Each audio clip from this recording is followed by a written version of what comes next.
ఫ్యామిలీని రిస్క్లో పెట్టిన వాడు అవుతావు. అలా ఏం అవ్వదు బ్రో. అయినా ఆ పేపర్ని చూసి ఎవడైనా ఏదైనా నార్మల్ పేపర్ అనుకుంటాడు. నేను 100% నీకు రేపు డెలివర్ చేస్తాను.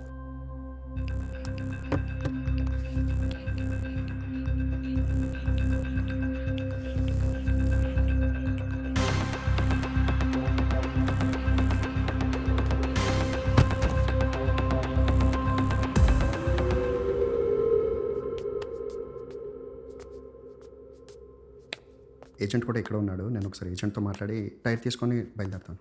ఉంటాను.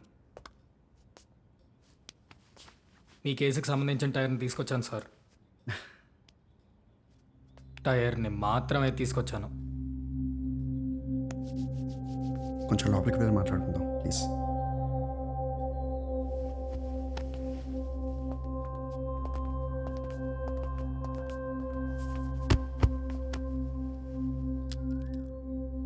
సార్ ఆ టైర్లో చూడండి సార్, ఆ టైర్లో పేపర్ ఉంది.